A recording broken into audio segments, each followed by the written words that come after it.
Good morning, everybody. Welcome back to the channel. So yesterday when I left you guys, I started watching the latest episode of a TV series called Evil. And this latest episode was all about gaslighting truth. Now, this whole series is about gaslighting truth, but this particular episode gets very specific. Now, what is this all about? Well, you're going to hear him mention something that we're all familiar with. Let's pull this up and watch this first sequence here. Religious cults have been joined by political ones. Deprogramming. It has gotten harder in the last half decade. My guess is that most of you are here today because a family member has become absorbed in QAnon. Because a family member has become absorbed in QAnon. Because a family member has become absorbed in QAnon. Now, I remember when barbecue and on came online years ago. And I think barbecue is probably an appropriate pet name for the group, given the fact that they've gaslighted truth. And I remember how many red flags were already up because of how quickly the group gained traction on all the social media platforms with only very simple and basic versions of the already known disclosures that many of us tried to get airtime to spread the word to the entire world, and none of it ever gained traction until barbecue and on came online. So that was my first red flag, because they took some of the more sensational aspects that were very difficult to prove, that we all know is probably really happening, but difficult to prove nonetheless, and they focused on that instead of some of the more definitive evidence that was out there that could have really made a difference in the truth community and could have won more people's hearts to understand that there's something going on. Now, in this episode of Evil, this guy plays some kind of, like, I don't know what you call these people. He's a deprogrammer of people that are in cults. But notice that the first cult he mentions is the one that the programmers themselves have come up with to discredit truth, which is the barbecue crowd. And I want you to also notice that he looks familiar to you, or he should look familiar to you. This is the Trump archetype. The Trump look. Now, you're going to see that confirmed in a minute here. But another red flag that went up when the barbecue crowd came out were the politics of it all.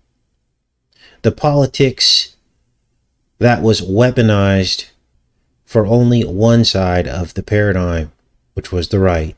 And that was a huge red flag, because real truth goes beyond the right-left paradigm, because we understand that the right-left paradigm was created by the controllers to create chaos.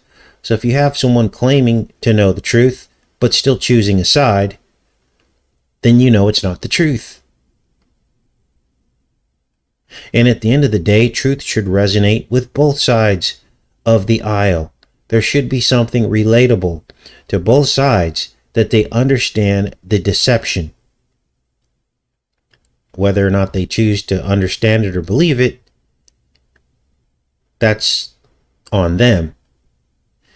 But let me give you an example. I talked to a liberal friend from many, many years ago that I used to work with in pharmaceutical sales, former colleague. And boy, was she upset about Roe v. Wade. She used to be this kind of hippie girl that, kind of didn't like to talk about politics too much. It's very kind and sweet, and really never got into political discussions. And she had completely changed into an angry liberal. It's as if it didn't matter that Bo Jiven was president.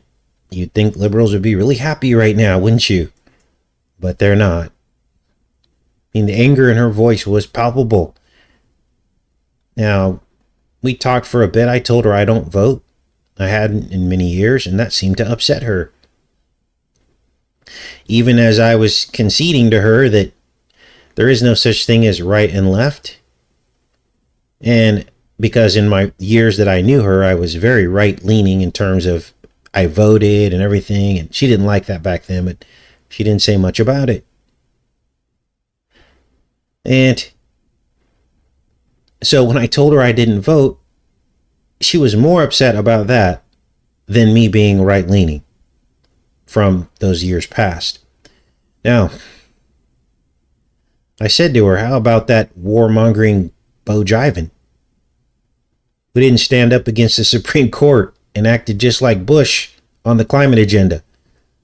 I have to admit I was toying with her a bit, but I wanted to get her to think about the right-left paradigm. That Bo Jivin, who they all voted for just to oppose Trump, was acting just like Trump would have acted. Oil, economy, and this, conflict over there in the stew crane. I mean, they talk about this climate agenda a lot, don't they? But look at what Bo Jivin's doing. Now, eventually, they will enact their climate agenda. I'm not trying to say that Bo Jivin's not going to, but notice their priorities and the hypocrisy of it all. They would rather put that on hold and go and wage war in a country that they have nothing to do with, and it just reveals their own hypocrisy. Not to mention, the whole war machine is one big climate disaster on their terms. Now, I don't believe all of that, but according to their definitions, you've got tanks and vehicles and missiles and thises and that's and aircraft carriers, bunker fuel. The hypocrisy is glaring. Now, I told her that voting didn't matter. Now, we'll get back into this montage in a minute, but I'm just going to talk to you guys for a bit.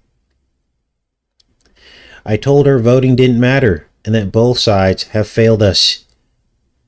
And even after admitting there wasn't much difference between the candidates, because she did concede that, she was still mad at me because I backed out of the political process. So I just proved to her that the political process was a big joke, and she was mad at me because I didn't put my input in. Now, of course, this is cognitive dissonance. This is programming. And we're going to talk a lot about this on tomorrow's show. I'm very excited about tomorrow's show, Westworld, because it's all about the programming. And it goes a level deeper than any of us have ever talked about. It goes down to individual programs being run in our lives based on our programming. We'll break all that down tomorrow.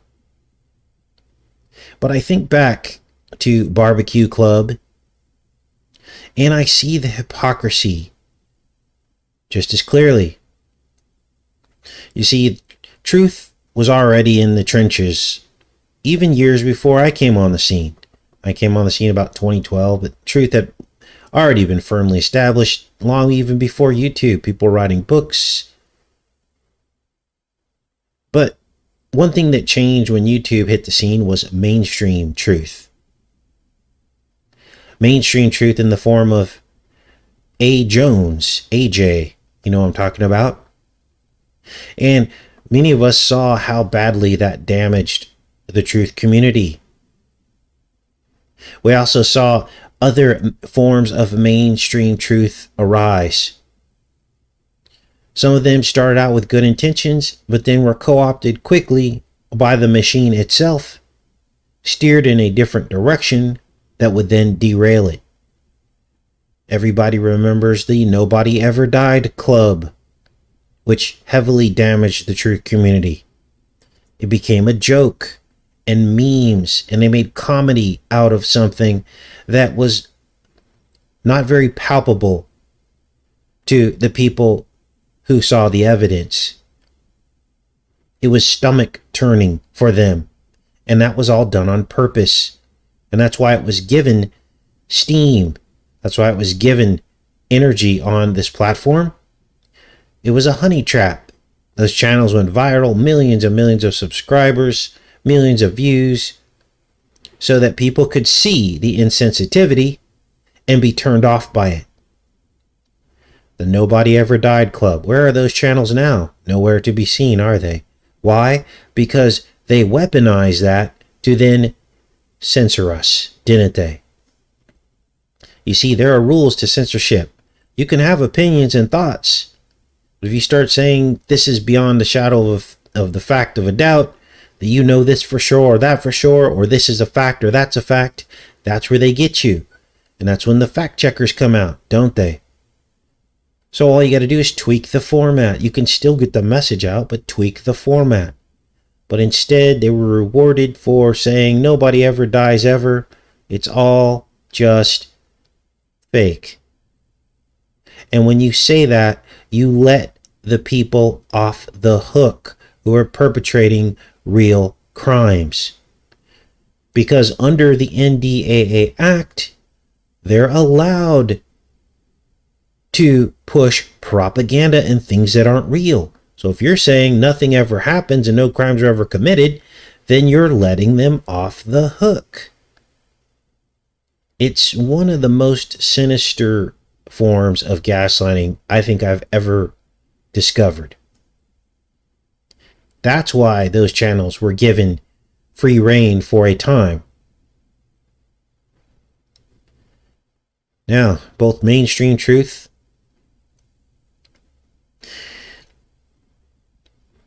both of these types of mainstream truth, I should say, were allowed by the algorithms to get just big enough to be damaging. Just big enough to establish a recognizable crazy label for a fringe part of America. And then it was weaponized, as I said earlier, to take away our free speech. And the rest is history. Now, how do they do this? Well, their loophole is if you state things as facts, they can fact check you. Or if your speech is incendiary, where it spawns violence, they can shut you off. But notice how their own rule does not apply to them. All day long, a couple summers ago, the left was gaslighting Blam Tifa into violence to pretend to undermine Trump. And for some reason, that didn't matter to the algorithms. The left could run cover for Blam Tifa all day long. Let them burn wherever they wanted. Now, I say they pretended to undermine Trump because all of this back and forth is pretend. And that part of it is pretend. They have to keep each other and each side angry. And that's how they maintain power. So why are we talking about all this? Well, the TV series Evil is at it again. Gaslighting truth. Just like the barbecue club and the other examples that I just gave. Truth has been co-opted. And the barbecue club will be resurrected for the next election to dissipate any reasonable and intelligible discourse, to drown out the real truth. Now, what is real truth? Well, real truth is outside the paradigm. It's outside of the back and forth and the emotion. Emotion based on I'm on this side or that side. Because emotion is okay. But when it's directed toward the Most High and His Son, like I get emotional about how hardly any people are waking up to all this. And that they're stuck in the right-left paradigm. And that's because I see people just chasing their tail. And not focusing on Jesus and listening to the words in the gospel and the New Testament, which clearly and plainly show you that The battle isn't between each other. It's between us and the serpent who rules this world. But people forget that. They start believing in leaders who are right under the arm of the serpent. So, what else do we have here? So, living in truth means that we recognize that those in power are all in one group. One group who is silently but meticulously marching us toward the electromagnetic prison. You guys, do you really think the Speaker of the House is dumb enough to get hopped up on pills and booze in front of the world and try to form a complete sentence? Do you really think that these people are that dumb? Do we really think that America elected its first senile president? Of course not. These acts are meant to enrage the other side to action. What do you think the people on the right are doing right now? Oh man, we got to get Pelosi out of office. Oh man, Bo driving senile. We have to vote for Trump. Order out of chaos. We fall for it every time. You see, if people on our level didn't see a huge difference between the two sides, and I'm talking on an emotional level, I'm talking if Nancy Pelosi actually acted normal and Bo Drivin actually was normal, then people wouldn't be motivated to vote, would they? Of course not. So these people are acting. They're exaggerating and hyperbolizing their roles to keep you locked in the paradigm. And this is one of the hardest things I've ever had to try to explain to people. Because I can say it, I've said it 100 times, but in order for you to fully understand it, it's very difficult for people to wrap their brain around it. The more extreme these actors get, the better. This is why Trump was so effective, because all he did was gaslight the left, and it hyped up his base. They're like, yeah, stick it to him. I can't believe he said that about her. Wow, go get him. Finally, somebody who says it how it is. And it all feeds into the ego and all the things that are against what God represents and wants in your life. Those feelings of get 'em, get 'em, get 'em is not the fruitage of the Spirit. Now let's see what the TV series show Evil says about those who think outside of the mainstream narrative. Because again, they're gaslighting truth here by talking about the barbecue club, which is the sticker that they've put on anybody who thinks outside of the box in the mainstream narrative. Look at this. Here's the proof that this guy is the Trump character. Here it says cult interventions when enough is enough. We've all seen this before. Enough is enough. Notice the Vidco 19 spike proteins on this 1980s or 90s Illuminati playing card.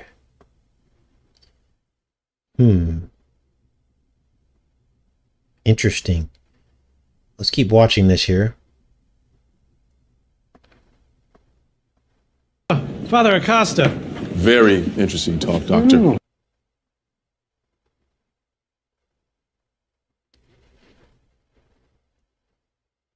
The Yeshua people. It's new. It's caught on with some celebrities and New Age folks. He sent me out on an intervention about a month ago. His girlfriend got him wrapped up in a cult upstate. They live in the woods, talk about Jesus on earth, living and farming together. With deprogramming, you break down a subject's identity in order to build it up again. So, as you just heard, the cult deprogrammer guy approaches them about one of his patients who he thinks is possessed.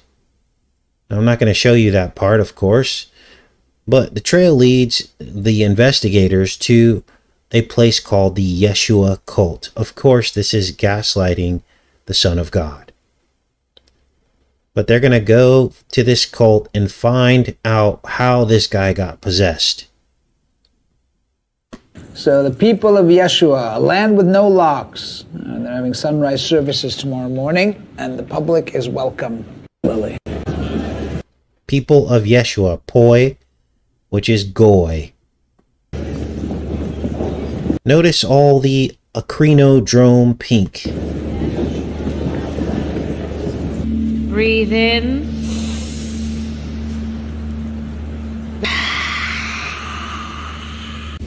Exhale the detritus. Serpentine. I mean, this is mockery on another level. Now, they're going to next depict Yeshua as a new-aged woman. You'll stay close to Yeshua. Yeshua wants us to know that reality is never just one thing. It is both love and science. Who's Renee? Yeshua's earthly vessel. She's a friend of Ben. We were just talking about RSM fertility. So you just saw it there. I mean, this is what is now mainstream entertainment content now. Is this kind of mockery, okay? All wrapped into one. A woman, new age, which obviously is double mockery against the Son of God.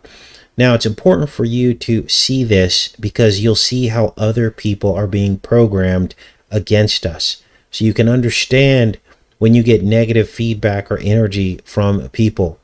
When people call you, say that you're in a cult because you use Jesus' true name, Yeshua or Yahushua. Okay? And this is why, people ask me, why don't you use Jesus' true name? Because Jesus transcends the name that you call him. Do we really think he's limits our love based on our understanding of his name? Would he be that petty? He reaches into your heart. How do I know this? Well, think about all the different languages there are on the earth. What are they? Would they all know the Hebrew name of Jesus? Of course they don't. They would only see him in a vision. Many of these people have never even seen a Bible before. And Jesus would reveal himself to them. So by us getting hung up and arguing about it, now it's okay if you use the name, and it's great, and I use it sometimes as well. But to sit as Christians and argue about his true name and condemn each other, our own brothers and sisters, based on whether we use it or not, is of the enemy. That's what the enemy wants, because it continues to divide the body of Christ. Now, if someone is using it incorrectly or in vain, or they're using it for a new age cult, of course you call that out, but we should not be fighting over the name of Jesus. In fact, when he returns, the Bible says that all shall know his name, which implies that many maybe didn't know his name. It will be made clear in the end.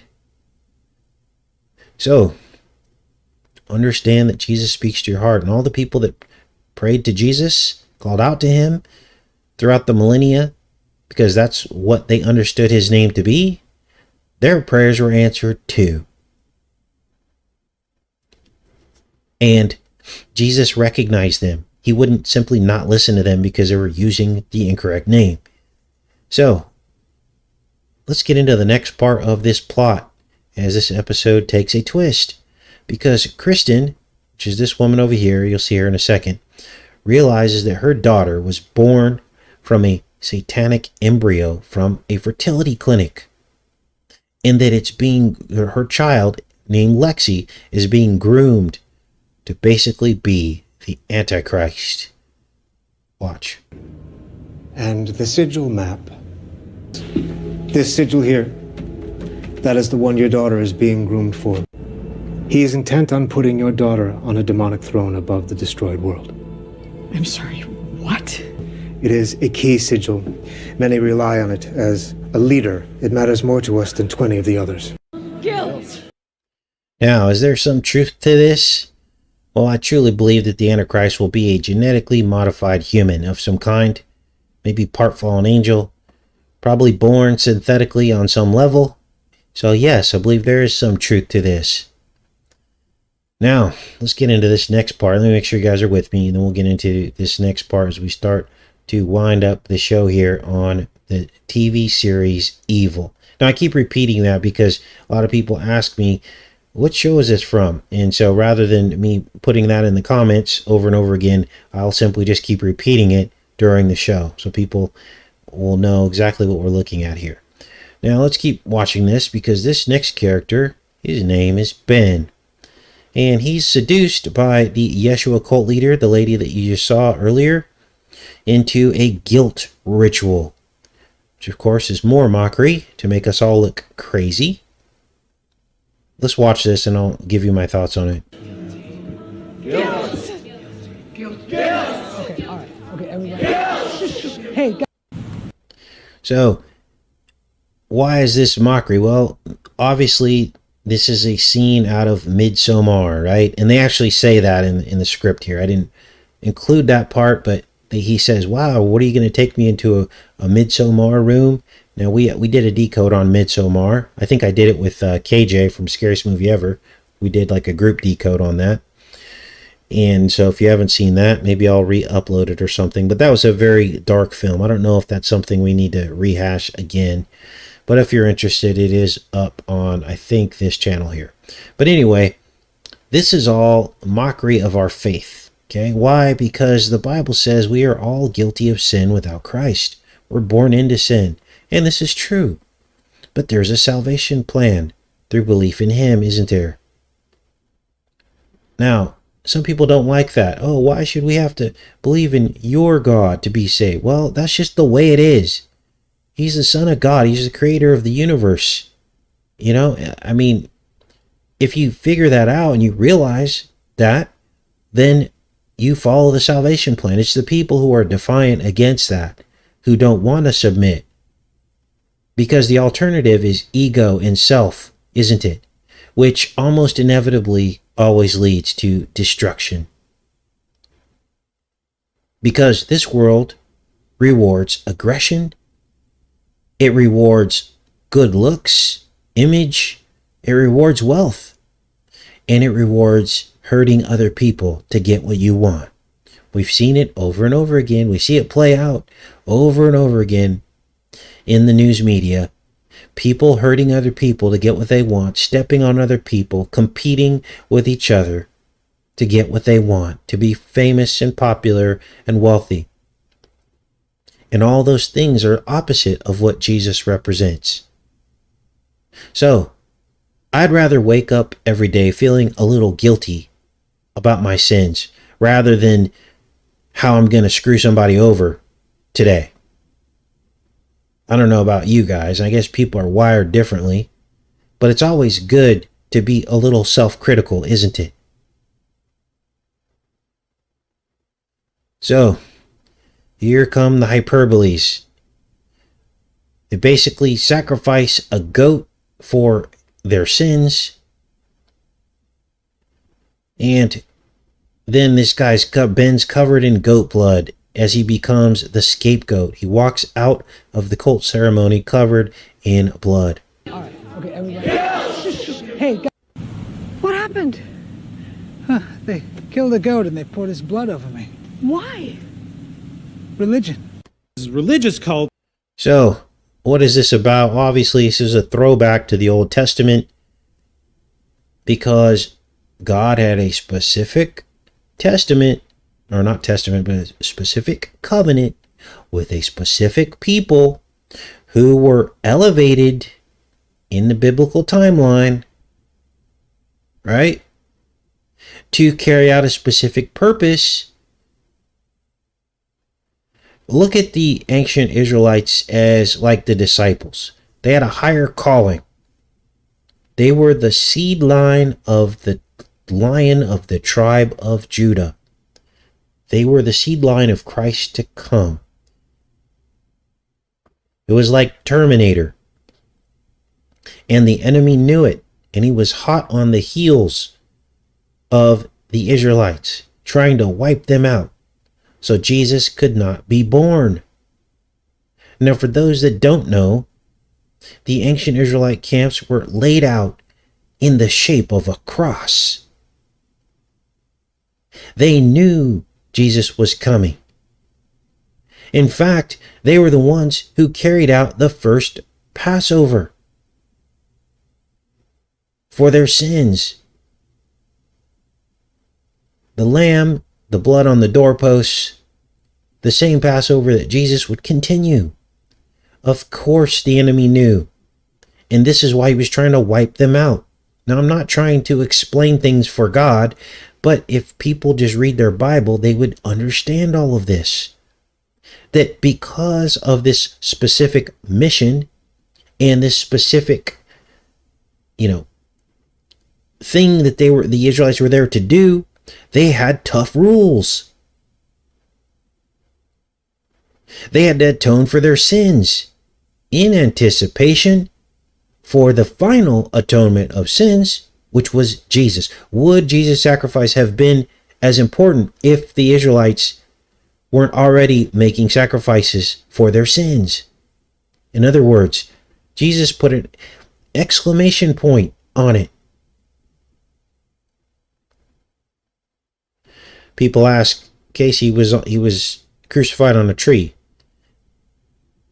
Well, that could have been the case, but the tree had a cross member. It was shaped like a cross. Whatever you want to call it, a crossbow, whatever. How do I know this? Because all you have to do is look at the number of Israelites encamped around the tabernacle. The tabernacle was at the center, and if you do the math, let me show that to you, because this is the proof that Jesus was crucified on a cross.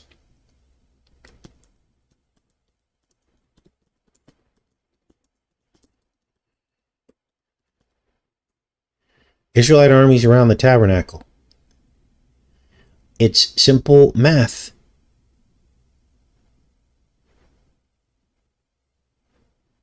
Simple math.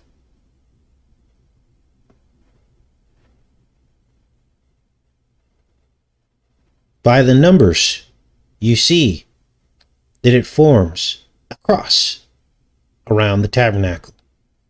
This would be the future place where Jesus would be crucified. Everything was pointing forward to him from the Old Testament.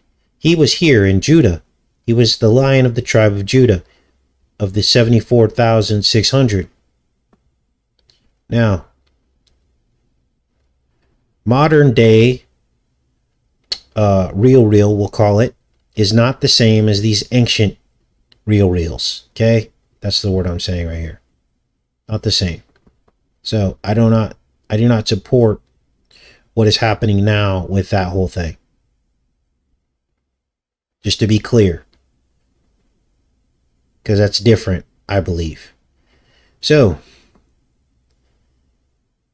God had a specific covenant. He did things for a very specific reason to put an exclamation point on what his son would have to do, because Jesus took on all of that sin into himself, and he became the sacrificial lamb, and the rest was history.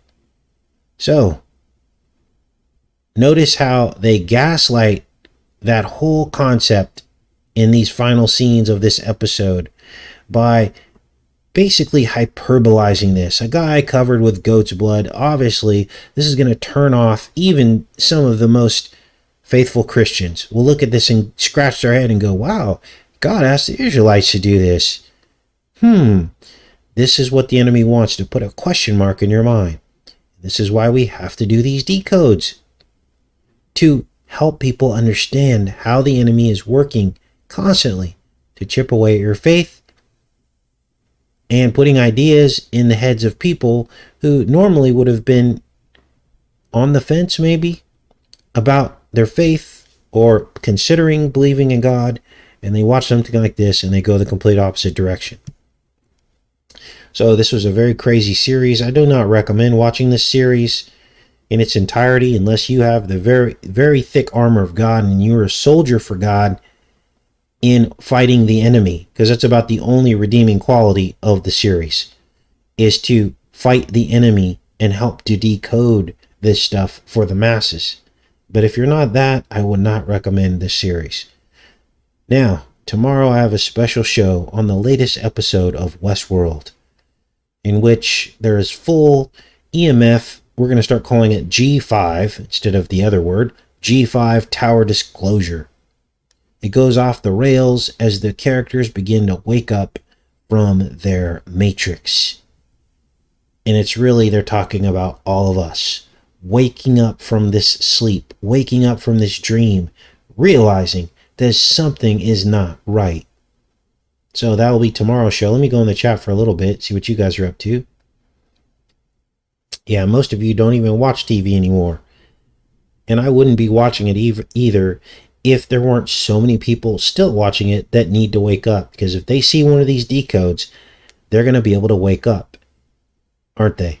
They're going to be like, wow, I just watched that show. I had no idea all that stuff was hidden in that show. But he's right. He's connecting things from shows that shouldn't have things connected to them, like the number 237 and all these other things. What does that really actually mean? Why do they keep writing that in their script? It must mean something more than they're telling us. And that's when the lights go on. That's when you realize you're being programmed. Right? And that's why we watch all this stuff and decode it. You know, it's crazy. I get criticized from my own brothers and sisters. Casey, enough. We don't want to decode your... What do you do? Why do you spend all your time watching TV? That's the enemy talking. He wants to hide in the shadows and program at will. And so that nobody ever wakes up. He wants the world not to believe in God. Yet, all he does is keep talking about God, doesn't he? That's why we do this. Don't let anyone ever try to twist your arm and tell you that we're not doing God's work here, because we are.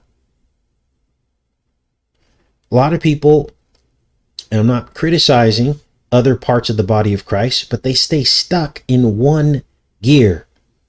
They think that all that they're commissioned to do here is to be in the Word every single day and be reading right out of the Bible and going over verses and not even relating it to what's happening right under our noses.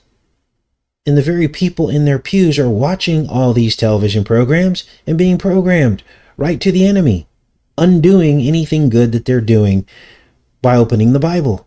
You have to have both. You have to have both. So, all right, I love you guys. Let's see what you guys are up to. Can be the lonely road at times. Yes, it can.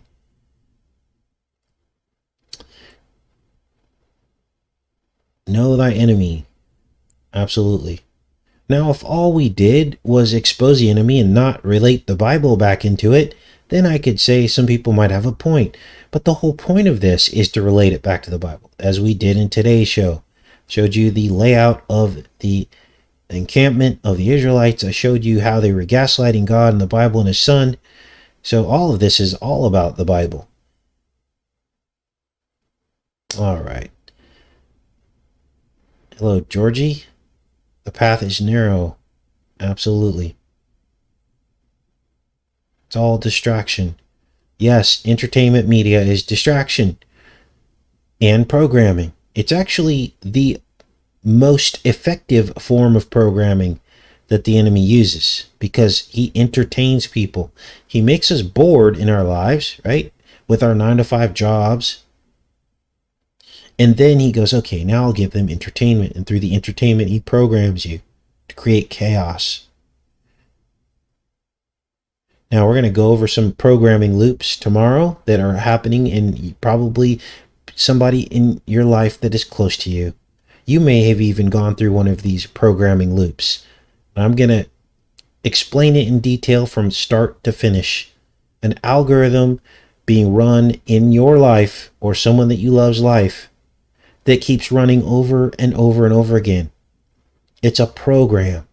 And there are forces at work hiding beneath the surface that are reinforcing these programs to keep people stuck in them. What's the point? The point of these programs running in your life is to distract you, to also make you feel hopeless about the future, to put you in fear so that you're more easily manipulated by the powers that be. That's the point of these programs. We're going to go over a couple of those tomorrow. We're going to go over the military programming. We're going to go over the marriage programming. And look, marriage is good, but not the form of marriage that we have today under the beast. Beast marriage is different than the Most High marriage. Okay? As I don't want people to go, oh, Casey's forbidding the marrying of people. No, that's not what we're doing here. Marriage is a great thing under God, but what we have today is not under God. It's something different. So, all right. What else do we have here? Someone mentioned secular music, playing that in your home. Look, music is another program. You guys, everybody's been going on and on and on about this song by Kate Bush. We did a lot of decodes on Kate Bush, didn't we, back in the past? In fact, many of them got pulled down from YouTube, or they were labeled as age inappropriate for simply decoding mainstream music. And now I see why. Because she would emerge as this Stranger Things, song. It's like the what do they call it? The flagship song, the soundtrack of Stranger Things. When you listen to that song, it gets stuck in your head. It's a program. And unless you can deprogram from it and understand the programming of how you're being programmed, then you will be deceived by that. This is why songs get stuck in your head. They're designed to do that, to program you. So, watch out for that stuff. And if you're playing this stuff in your home, understand it probably has some effect on you. I'm not going to tell you, condemn you for doing it.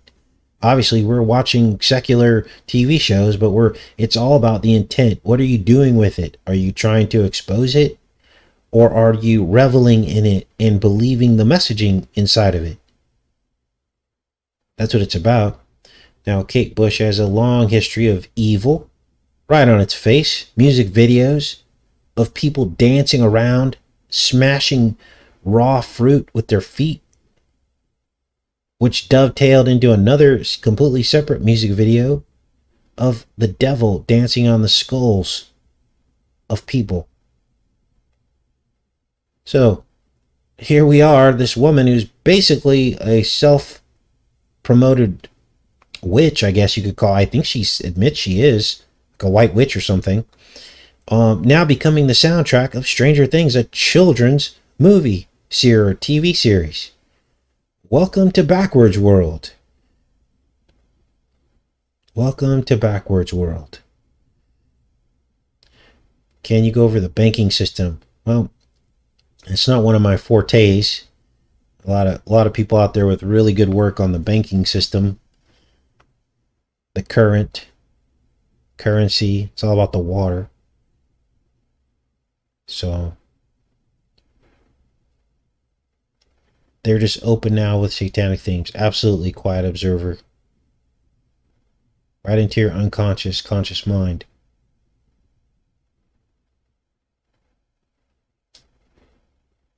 Yeah, Kate Bush was from like the 80s. Big 80s star. She's still trying to rock it now, but she got her big push from Stranger Things. All that was planned. All of it was planned. They wanted to bring her back out. That's why they smashed us when we started exposing her. She was a nobody up until, until this year. Everyone had forgotten about her, except for us. We were exposing her. And they're like, oh, you can't do that. Can't do that. You can't show her music videos dancing on skulls and fruit. Fruit is children, if you didn't know that by now. Have you heard of Columbus Labs? No, I've not heard of Columbus Labs. All right. Tori Amos was another one.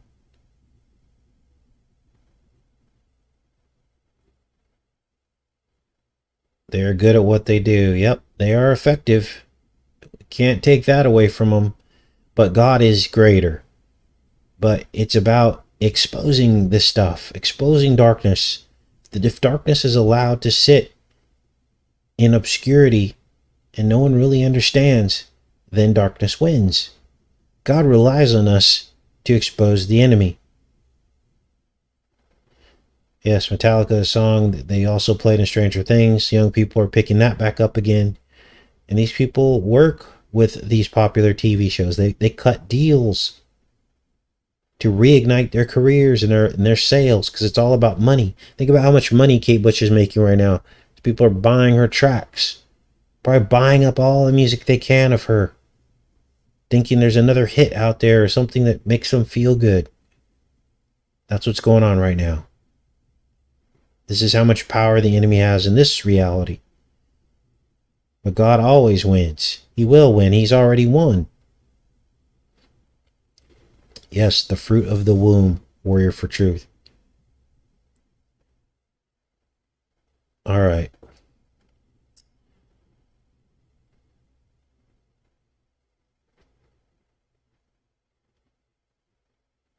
Indoctrinating a new generation.